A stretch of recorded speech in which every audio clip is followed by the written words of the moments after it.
Hi, everyone, and welcome to Book Club with Bay. I am Bay, and this is Bay. Say hi, Bay. Hi, Bay. And today we are talking about Pride, the third book in the Shifter series by Rochelle Vincent. Yes. Or is it Rachel? Rachel. It's Rachel.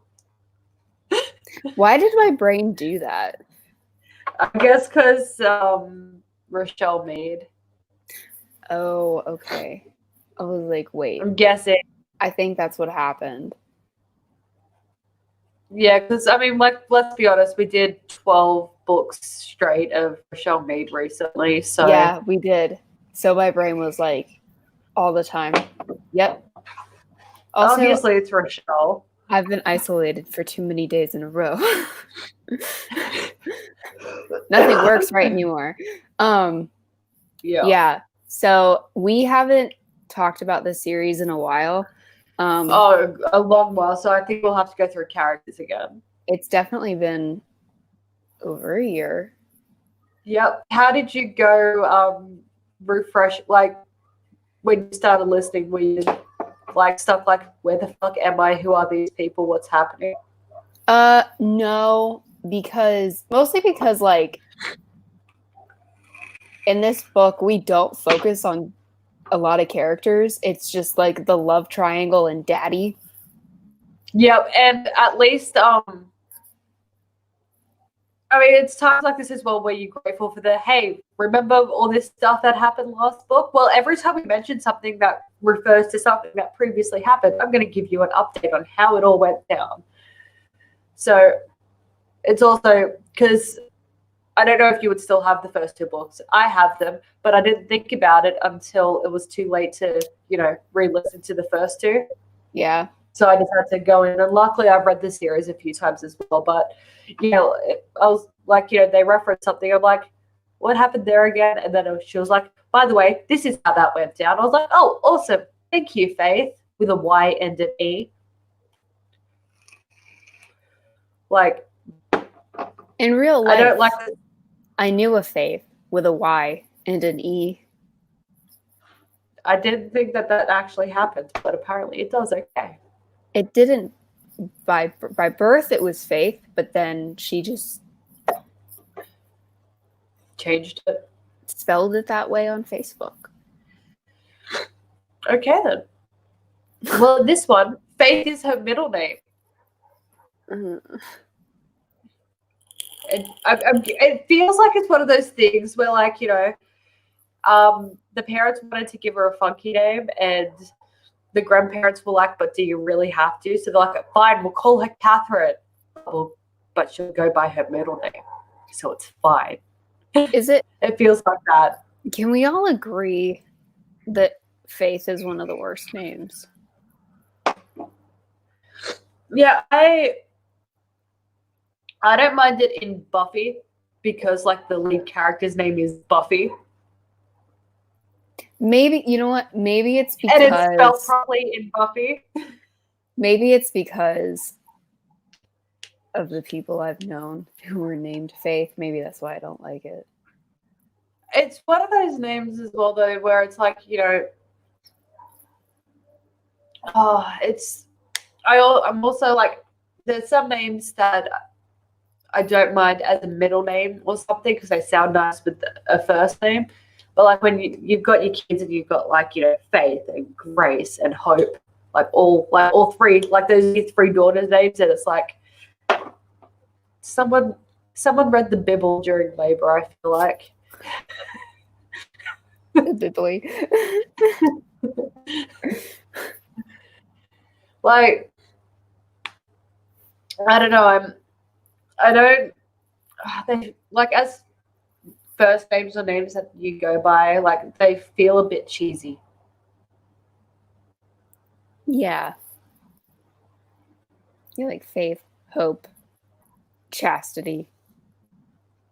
And Charity. Oh, yeah. Sorry, I'm thinking of Passions now because there's a Hope and her daughter's name is Charity. I think it's a daughter. I don't know. There's a Hope and a Charity. I think. Anyway, I've not the never point. met a not bitchy Faith. That's all I'm saying. And that goes for fictional Faiths too. Because also, not only does she have an awful name, she's also an awful person. I don't like Faith. I don't like her I think either. she has what I think we could fairly call an Alex complex, Yeah. where she's like, I'm gonna do a thing, and it'll end badly, and I won't learn from my mistakes, and I will continue to do the same thing, and it will always end badly. And like, But everyone will admire me for it. and we'll get into it. But it's something that, like, we've talked about this before a number of times, but it's one thing to have, but like, this is book 3, okay, motherfucker. Like, it's one thing to have your main characters be flawed or be arrogant or be any number of things, Like Rose Hathaway in like book 1, like mouthy, like whatever, but they gotta grow. But they need to grow. Like, because the other thing is, you don't have to, and we've talked about this too, like how Damon gets neutered. Like, you don't have to neuter those traits out of your character. But they need to learn from their mistakes. But like, possibly, and this is just spitballing here. If you're gonna have like a mouthy main character, which I've never, and I would like to read a book where it's done well. If you're gonna have a mouthy main character, maybe have them like learn how to use it properly. Yep. I mean, like, when it comes to like the mouthy main character that fucks up a lot and everything, and we said this going in and everything, and Bloodlines Rose kind of taints Vampire Academy Rose a bit because we're not inside her head, so she's a bit more annoying. But Rose was done well because she fucked up, she mouthed off, she did this, she did that, she did stupid shit, and then she's like, you know what, that was a whoops. I'm not going to do that specific whoops again. And she doesn't do that specific whoops again. She finds new whoopses. That's fine. Like, Rose was done in a way where she wasn't awful to read or be inside the head of, because again, she developed as a person and a character.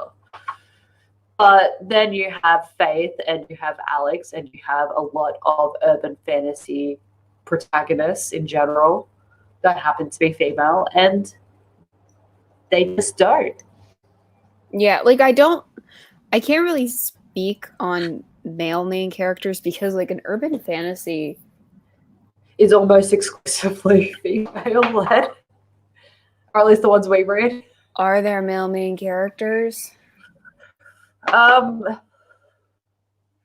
that a thing? Am I just do I just not read it? Am I missing it? I don't know.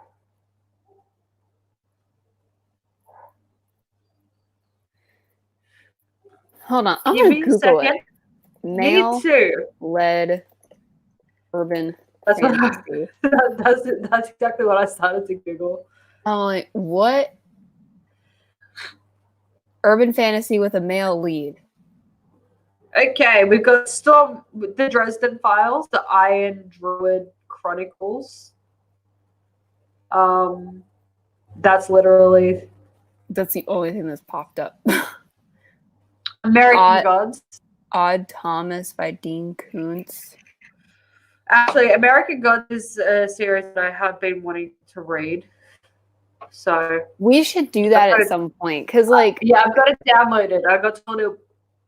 Amy told me it was really good, so we should do that at some point. Because we rip on all the female characters, but like, what do they do wrong with the male characters? Where are they? Let's find out.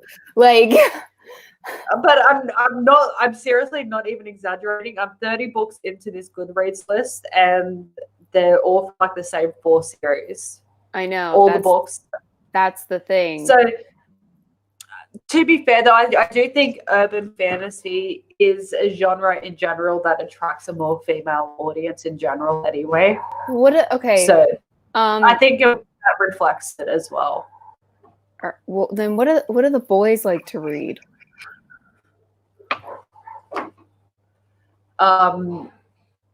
In terms of fantasy, probably more like high and adventure fantasy. Yeah, like if you are of the male persuasion, where do you find your protagonists? Because maybe they also prefer to read the female protagonist, because Buffy was very popular amongst men as well as women. That's I the guess, thing is like, maybe. Because I know, look, and like I said, I haven't read every book, but like I know that people do say that, like, because I know it's true in certain genres. There are certain like places that one gender of protagonist will dominate over the other. But when it comes to books, it seems like main characters are almost always female. That would be because we read a lot of urban fantasy, which I think is a very female specific like genre overall. High fantasy has a lot more male leads in it. They also have a lot more split POVs throughout the books as well, but they do have a lot more male leads. Also, like crime books. I was just about to say, like mystery thrillers probably have a lot more male leads too. Yeah. So, and you would find that those would be the more male, like, let's be honest, mystery thrillers and stuff like that, they are generally more read by men than women. And so, yeah, they probably have a lot more male leads. Maybe we should branch out. Wait, what? No! In which accent? Is it in his actual accent or in his Spike accent? Because if they're in his actual accent, it weirds me out. Sorry. Apparently, the Dresden Files audiobooks are mostly done by Spike. Sorry. I love James Masters, okay?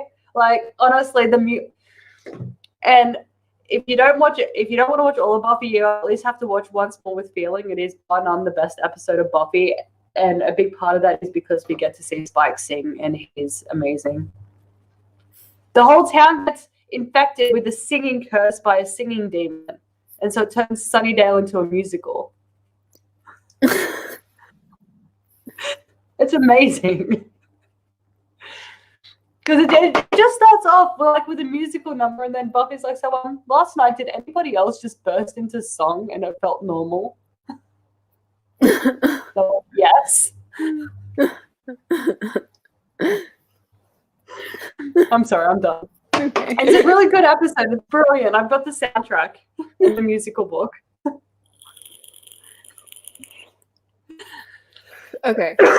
Okay.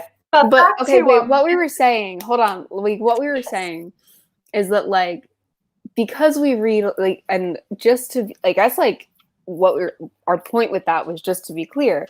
And I think what we found here is that we need to branch out so that we can also yell about male protagonists too. The reason why we're yelling about female protagonists is because we don't know anything about male protagonists because we haven't read anything about them. Okay, anyway, with a lot of female protagonists, at least like from what we've observed, and we talked about this before, you know, I think in order to make like a strong female protagonist, a lot of authors go with like mouthy, plucky, annoying, rule-breaking rebel. Yeah, rule-breaking rebel. Like, but not in a fun way, in an annoying, eye-rolly way. And when I say like mouthy and annoying, that's not to say that, like, if you are a sarcastic human being, because I'm a sarcastic human being, that makes you annoying. What I mean is, like, a protagonist that makes dumb decisions for the sake of not doing what the male characters want her to do, even when the male characters are right. And what I don't understand about that is, like, you could make the male characters wrong, but then they'd have to be dumb, which is not like what you want. But, like, you know, then I guess there's no way for her to argue with them, but then you have to make the character dumb. Yeah, I mean, like, okay, well, give an example in this series, right? The way females are treated in this series makes sense contextually within the world building, because Faith is one of, because she's a werecat, and she actually is one of the female werecats that has the fewest amount of brothers, because for some reason the males are most commonly born amongst them. Okay, that's just the way their species is. And so most tabbies have between 4 to 6 older brothers. Yeah. And then, because the whole point is, keep having babies until you finally get the girl. And then, you've already got like 6 kids and you're like, I'm done, which fair. So the tabbies are incredibly sheltered. They're kept away from danger a lot. They can't really go anywhere without having like an armed guard, effectively, all that stuff. And it makes sense because they're a precious commodity. And unlike in, for example, Mercy Thompson, where they protect the females purely just because vaginal and not for baby making purposes, because female werewolves cannot birth kids. Like female werecats in this series can birth children. That's how the species propagates. They birth them. So it makes sense to protect them because they're hardly ever born and they need to be protected at all costs, because if a pride loses its tabby, they're not getting another one. Right. The pride's done. And Faith is like, this is so misogynist. And it's like, but it makes sense. Like, and she does everything she can to put herself in danger just because she's protected. Which is dumb. Which, like, in the context of the world building, is dumb. And if it was written just a little bit differently, like if she ever just had the fleeting thought, I understand why. I just really don't want to have. That's the worst part as well. She does understand why, because she even brings up, like multiple times, tabbies are so rare. They're so protected. Like when she meets Casey this book, she's like, how did this happen? Where are all of her enforcer guards? What I was gonna say is, like, the thing is, if Rachel had committed to the line of, like, she actually doesn't want to have kids, then, like, that could have been interesting. But but Faith's thing is, like, she doesn't want to have kids right now, which means, like, then so you still need to be protected, you idiot. Like, because if you don't want to have kids at all, then that's like that could be like an interesting conversation to be had. But if you do at some point want to have kids, then like they have to protect you with their life. Like, what the fuck? Well, and the thing with this, like this book in specifically as well, she's horrified at the thought of being replaced with another tabby. She's like, oh no, they're gonna take over our pride and this and that. I'm like, but you give no fucks to give about your pride, because guess what? Your biggest contribution you can give to the continuation of your pride is your womb. Because it also in this series as well, whoever the pride's tabby marries becomes the alpha of the pride. So the pride is passed down matrilineally. I can't even speak right now, but you know what I mean. It's passed down through the women. That's how the prides are passed down. So her biggest contribution to the continuation of her pride is her womb. Like that's just the facts, Faith. Like it's just how it goes. And the worst part is she knows it in relation to literally every other female, like every other tabby or dam. She understands it, but when applying it to herself, she just can't do it.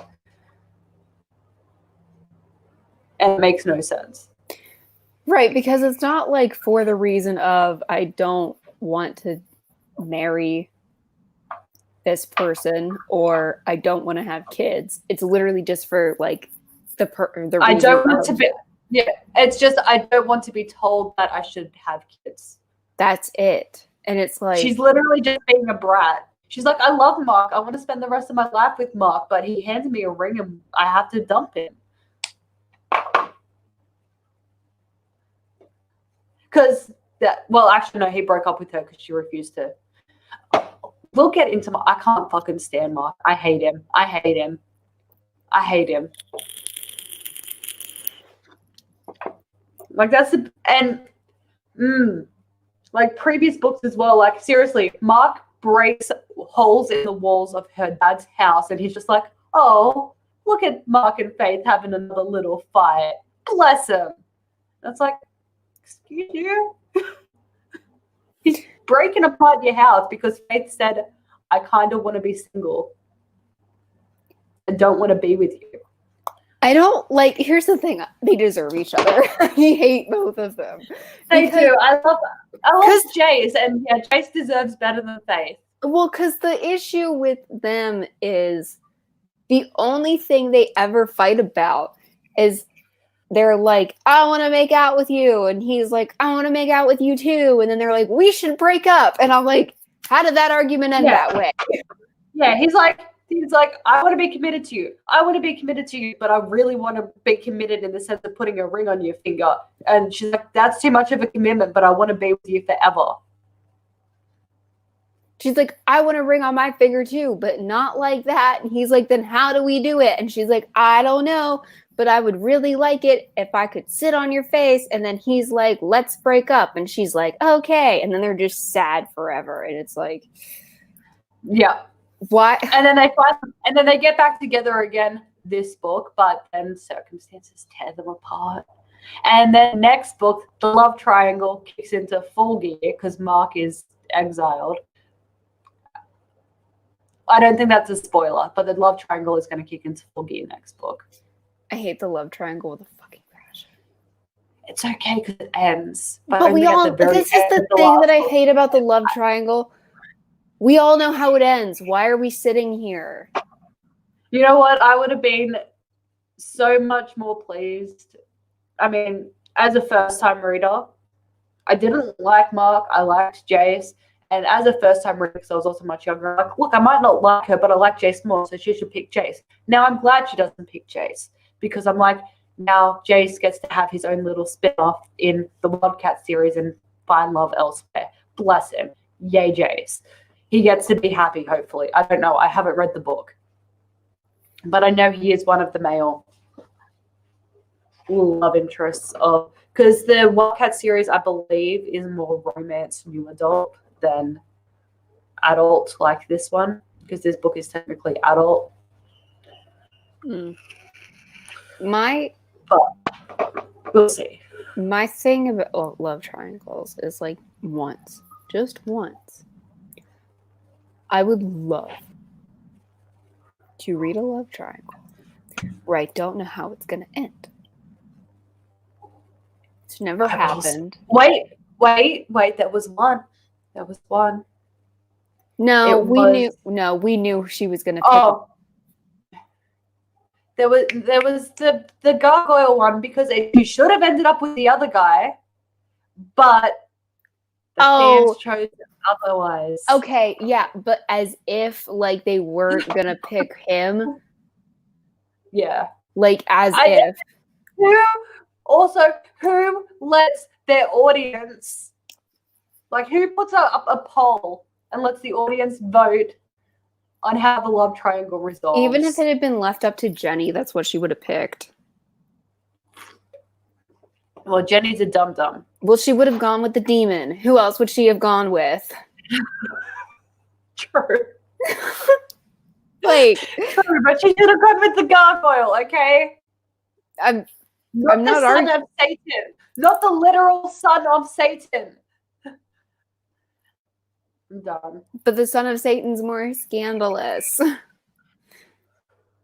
not arguing. It also arguing. makes no sense, okay? I'm not arguing with you at all. Not really. But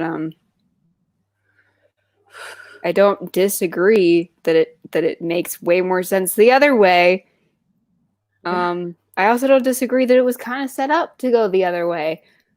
But that's not what happened. I hate love triangles so much because they waste your time. And Soul of the Dragon has a good option. yes. I like to see a love triangle where both guys realize she's playing them and they both decide to drop her and become best bros. I'd be cool with that too. Because that's the thing as well. If a love triangle ends up with her with neither of them, it's generally because they're both like she's like, no, I need to be alone. Although I guess a little bit of Strange Angels, like it half ends that way. From what Addie was telling us. But also from what I've read, because I've since looked into it as well, Graves doesn't like yeet and be like, I'm never coming back. He's leaving to become good enough for her. So it ends a quarter that way, I guess. A quarter.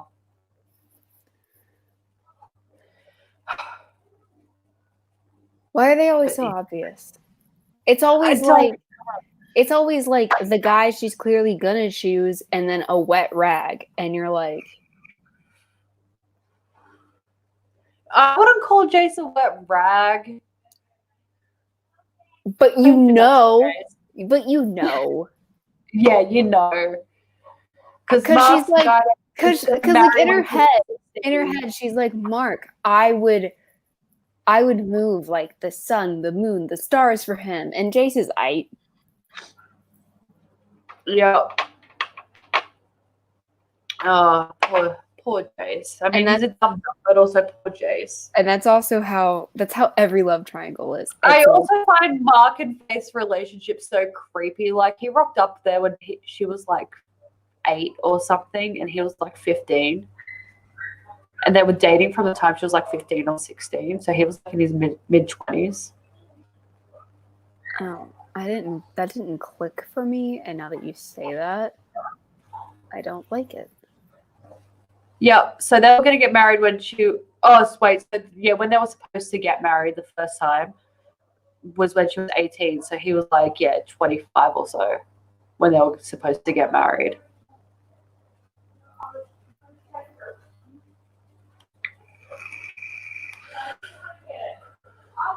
So, further context, because you know how Faith has referred to their previous arguments before she left, but before she was 18. So, like, they got together when she was 15 or 16, right? And when they would have their full-blown violent arguments where Mark would literally, again, tear holes in, like, throw things through walls, rip furniture to shreds, all that stuff. And her parents were like, they should be together forever. This isn't so romantic. She was 15, 16, and he was like 23. And her parents were like, yes, you should be with the violent 23-year-old constantly destroying our house.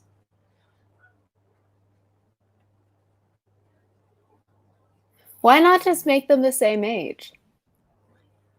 I don't know. Or even if he was just 2 years older, it wouldn't. I was about to say, like, is he not sexy enough if it's not creepy? Like, what? like I will say, like, their age it's difference only sexy if he's creepy.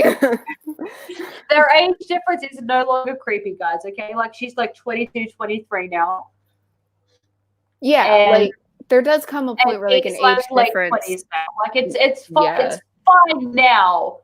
I mean, their relationship is still toxic as fuck, but it's no longer age inappropriate. Right. Like, there comes a point where, like, things age out of weird. Yes, it's when an appropriate age gap is so like older man, younger woman type thing. Half his age plus 7. Okay, if you fit into that, it's not creepy. Yeah. Let me just see if 23 divided by 2 plus 7. Yeah, when they got together, it was still officially creepy. about 2.5 years when they first got together when she was 16. It was creepy because half his age plus 7 at 23 is 18 and 6 months. So it's still officially creepy. Okay, and if you want to date an older person, then you -7 from your age and then double it. And that's your max limit, okay? Because it's the same formula in reverse.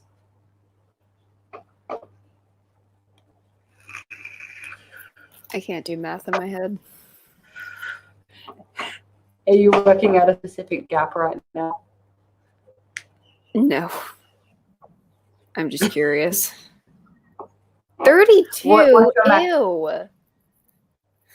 You can date a 32-year-old. It's fine. It's not creepy. Uh-uh. When I was 21, I dated like a 30-year-old. Or maybe it was 29. I think it might have been 29, approaching 30. He was also a drug dealer, so that was just in the beginning.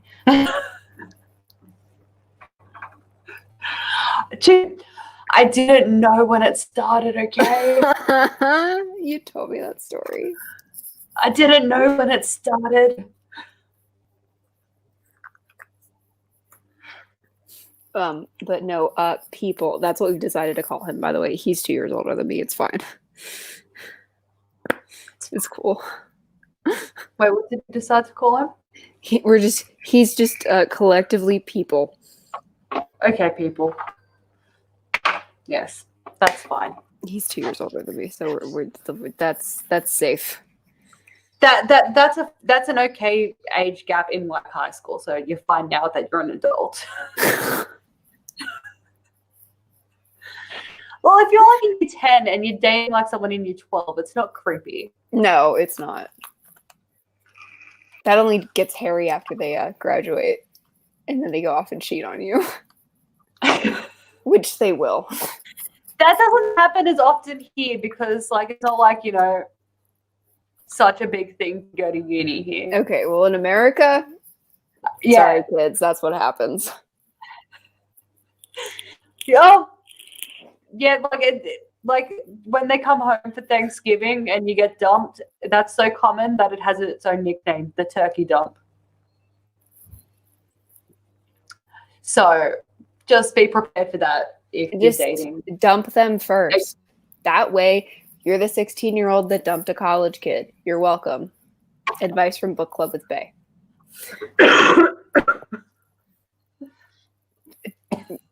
Be a power move. Unless he's going to, like, unless he doesn't have to move to go to college, then like he might be fine. Might. Just find a new football player. You're young. Anyway, I guess we should actually talk about the book first. Football players have a shelf life, okay? And it's not very long.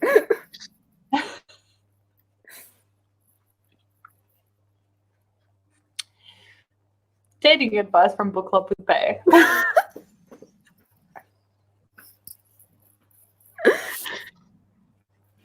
I mean, you're not wrong.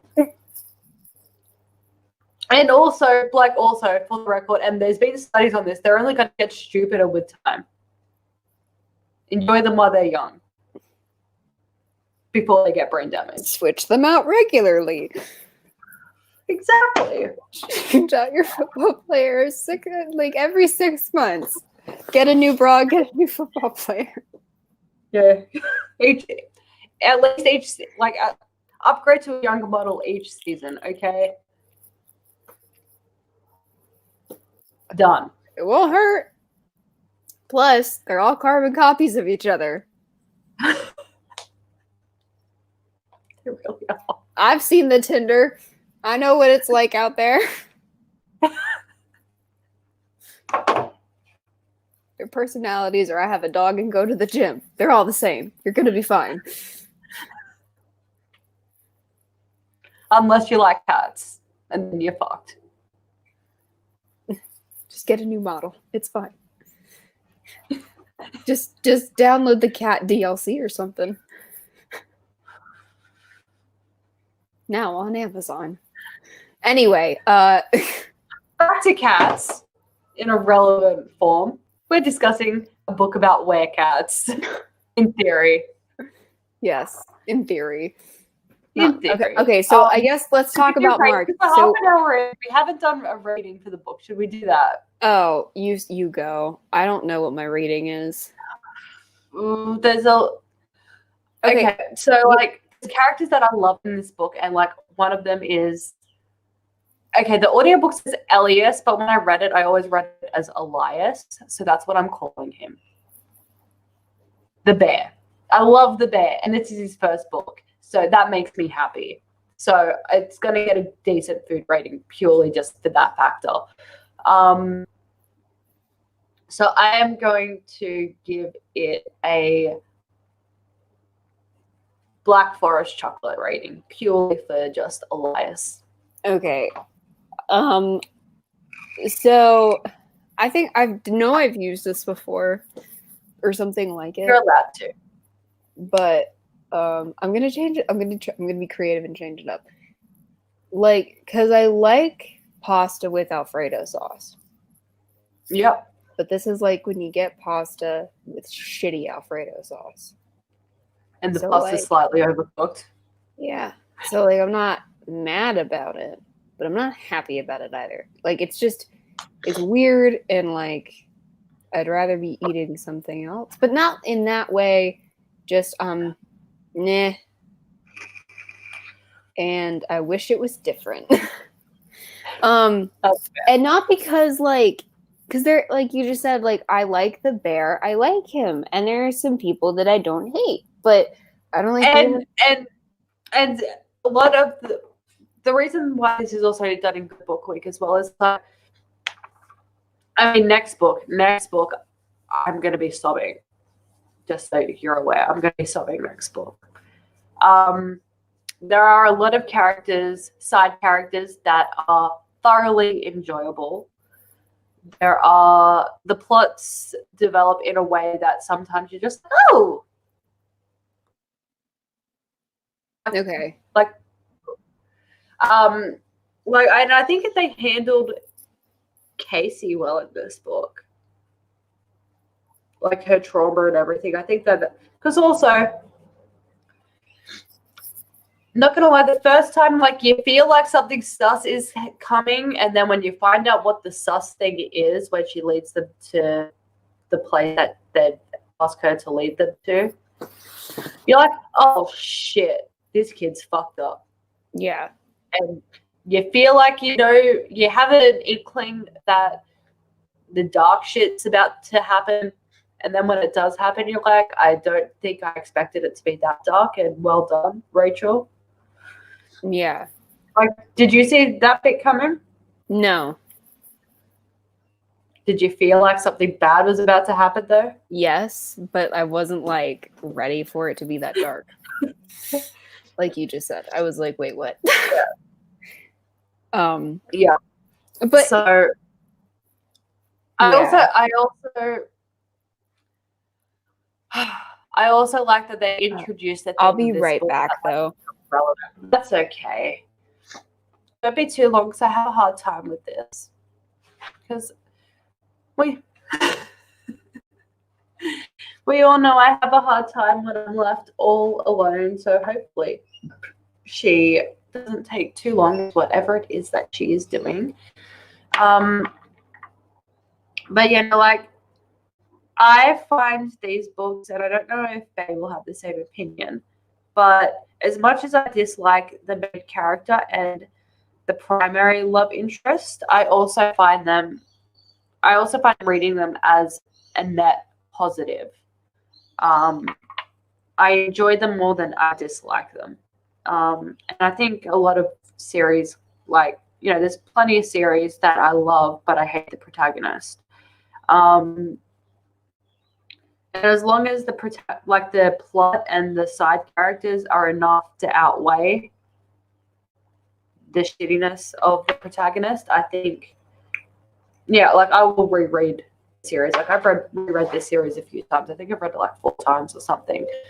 And then there's other ones where, like House of Night, because we always go back to House of Night, where the protagonist, the plot, the side characters, they're all awful.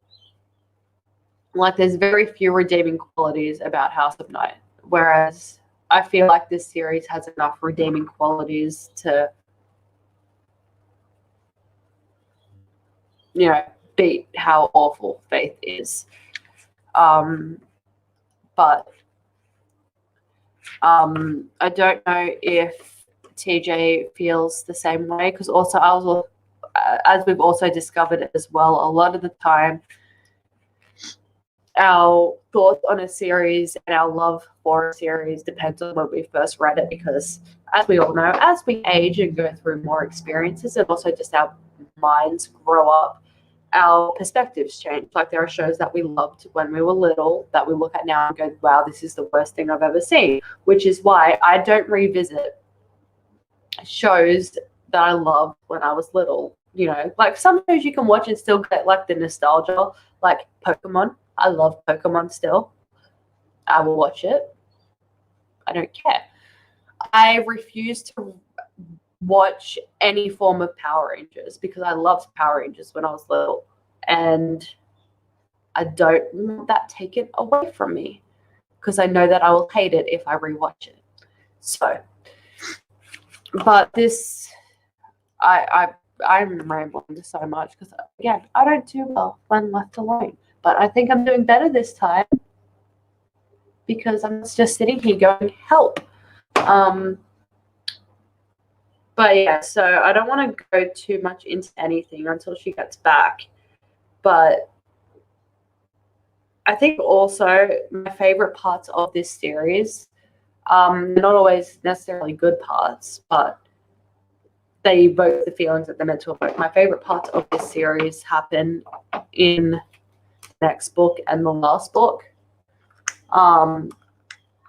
Maybe a little bit in the 5th book. I can't really remember what plot points happen in the 5th book, but I do know that 2 of the biggest things that like gets me is next book and the last book.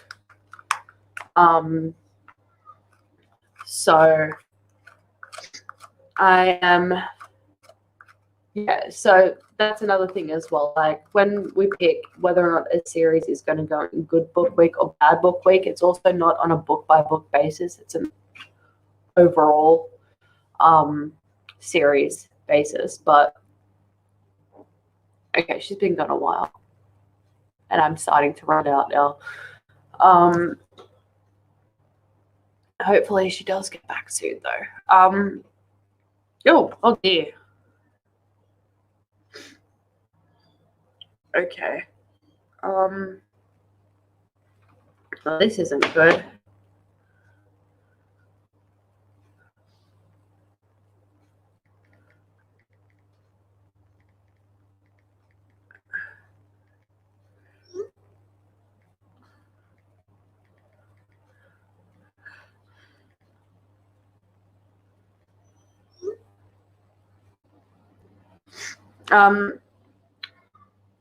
Okay, so she's not actually doing too good right now.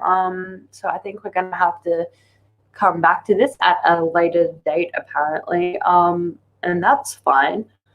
But I can't end it, so I don't know if she'll be coming back on to say goodbye or if she's just gonna come back and end it. But